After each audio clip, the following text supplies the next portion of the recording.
जय हिंद। मैं संदीप यादव। संस्थान की ओर से ये वीडियो आपको प्रोवाइड कराया जाएगा और ऐसा ही प्रयास पहले से सर द्वारा यानी डॉक्टर इमरान खान द्वारा यह किया जा रहा है और एक प्रयास मेरा भी है आप सभी के लिए कि जब देश में ऐसी परिस्थिति हैं, इवन वर्ल्ड में जब ऐसी परिस्थिति हैं, तब ऐसी परिस्थितियों में हम अपनी पढ़ाई को ना रोकें और उसे कंटिन्यू रखें। तो मैं संविधान की ये पूरी सीरीज़ लेके आ रहा हूँ और अगर आप लोगों का सपोर्ट मिला तो मैं इसे कंटिन्यू करूँगा और आगे और भी वीडियो मैं आपको प्रोवाइड कराऊँगा। तो आज संविधान में सबसे पहले हम देखेंगे प्रस्तावना को। तो भारतीय संविधान की प्रस्तावना। अगर हम भारतीय संविधान की प्रस्तावना की बात करें तो सबसे पहले हम देख लें कि प्रस्तावना जो है संविधान में या किसी भी देश के संविधान में, तो सबसे पहले यह अमेरिका के संविधान में इसको जगह मिली।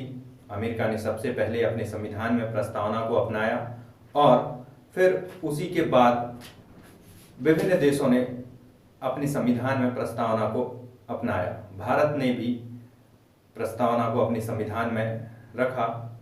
और प्रस्तावना क्या है?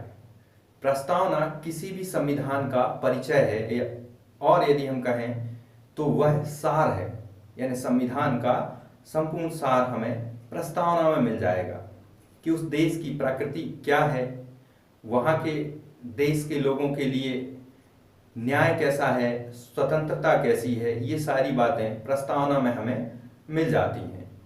तो सबसे पहले हम देख लें कि हमारे देश की जो प्रस्तावना है वह कैसे आई।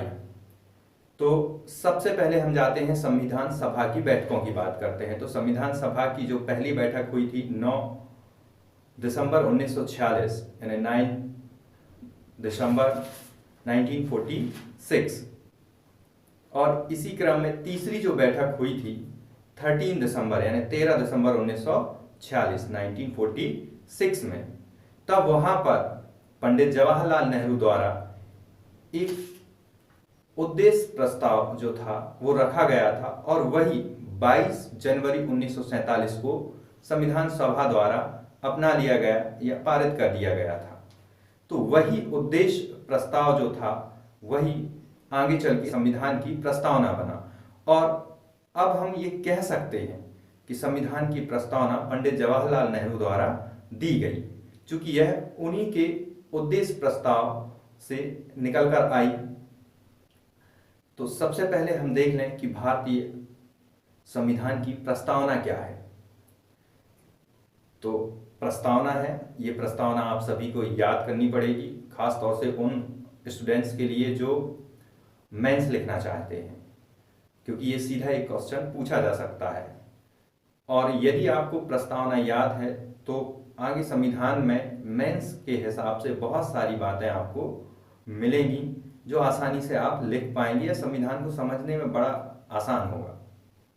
चलिए तो आगे हम देखते हैं अब कि भारतीय संविधान की प्रस्तावना क्या है। हम भारत के लोग भारत को संपूर्ण प्रभुत्व संपन्न समाजवादी धर्मनिरपेक्ष लोकतांत्रिक गणराज्य बनाने के लिए इसके समस्त नागरिकों को सामाजिक, आर्थिक और राजनीतिक न्याय, विचार अभिव्यक्ति, धर्म, विश्वास व उपासना की स्वतंत्रता, प्रतिष्ठा और अवसर की समता प्राप्त करने के लिए तथा व्यक्ति की गरिमा और राष्ट्र की एकता तथा अखंडता सुनिश्चित करने वाला बंधुत्व बढ़ाने के लिए दृढ़ संकल्पित होकर अपनी इस संविधान सभा में आज दिनांक 26 नवंबर 1949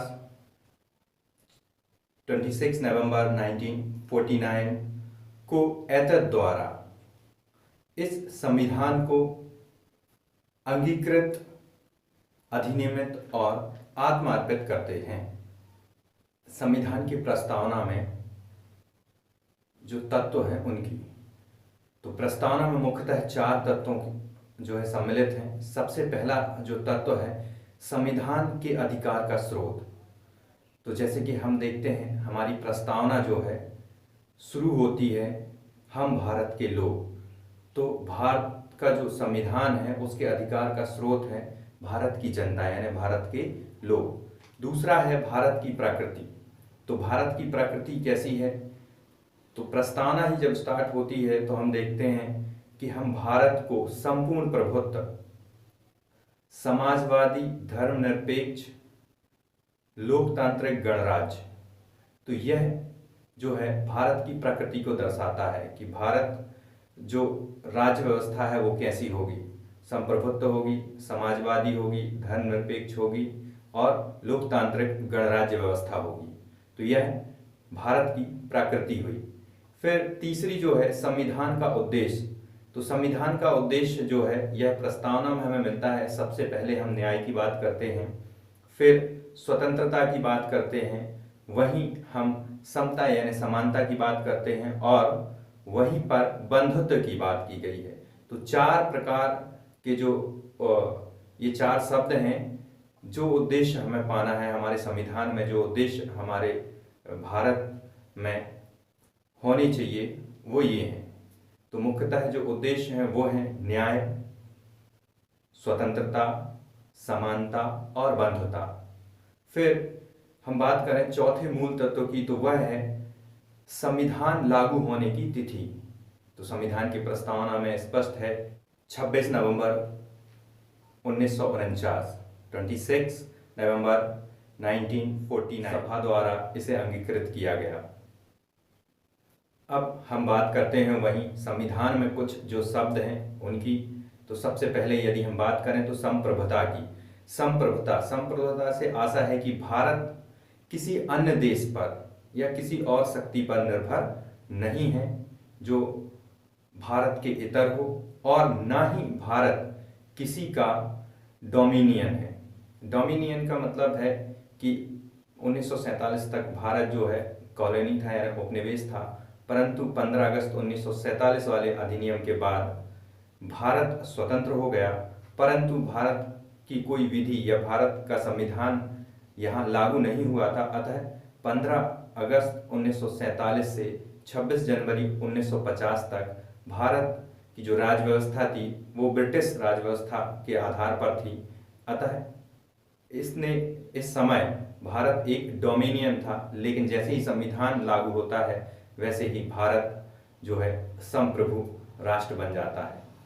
फिर दूसरे शब्द की हम बात करें तो समाजवादी शब्द समाजवादी से है कि समाजवादी लोकतंत्र भारत में है, और समाजवाद का जो मूल उद्देश्य है वह हमारे नीति निर्देशक तत्वों में बड़े क्लियरली स्पष्ट किया गया है कि जो वेलफेयर स्टेट है यानी कि कल्याणकारी राज्य की अवधारणा, यानी कि भारत में जो व्याप्त गरीबी है, बीमारी और जो अवसर है वह समान रूप से सभी को मिलेंगे।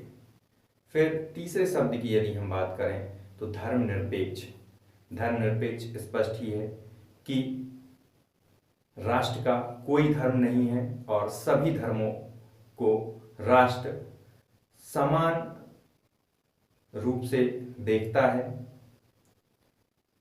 या कहें कि समान समर्थन देता है। फिर न्याय, तो भारत के संविधान में न्याय की व्यवस्था की गई है। प्रस्तावना में 3 तरह के न्याय। सबसे पहला जो न्याय है सामाजिक न्याय। सामाजिक न्याय से आशा है कि किसी भी व्यक्ति के साथ धर्म, रंग, जाति, लिंग आदि के आधार पर भेदभाव नहीं किया जाएगा। फिर दूसरा है आर्थिक, यानी कि भारत में किसी भी व्यक्ति के साथ आर्थिक आधार पर भेदभाव नहीं होगा। आर्थिक आधार पर यानी कि कोई अमीर है या गरीब है इसके आधार पर उससे भेदभाव नहीं किया जाएगा। और तीसरा जो न्याय है जिसकी बात की गई है वो है राजनीतिक न्याय, यानी कि प्रत्येक व्यक्ति को अपनी बात रखना जो सरकार के समक्ष है, यूँ कहें कि सरकार तक अपनी बात पहुंचाने के लिए प्रत्येक व्यक्ति स्वतंत्र है और वह किसी भी राजनीतिक दफ्तर में स्वतंत्रता पूर्वक जा सकता है।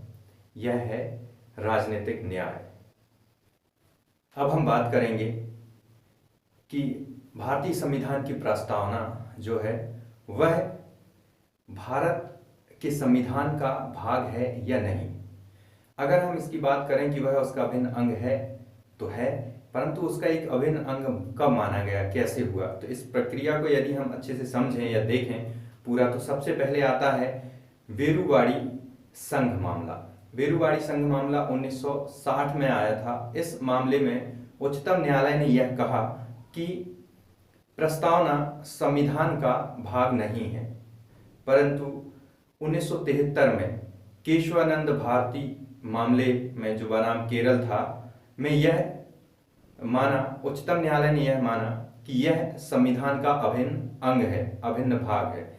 यहीं से यदि अब बात करें आर्टिकल 368 की, यानी कि संविधान संशोधन की, तो जब हमने यह अभिन्न अंग मान लिया इसे, तब इसमें हम यानी उद्देश्य का या प्रस्तावना में परिवर्तन यानी संविधान संशोधन के द्वारा, यानी आर्टिकल 368 के द्वारा संविधान संशोधन कर सकते हैं या नहीं। तो स्वाभाविक है यदि यह अभिन्न अंग है तो इसमें संविधान संशोधन संभव है। तब हम देखते हैं कि 42वें संविधान संशोधन 1976 यानी 1976 में संशोधन किया गया और 3 नए शब्द इसमें जोड़े गए: समाजवादी, धर्मनिरपेक्ष और अखंडता।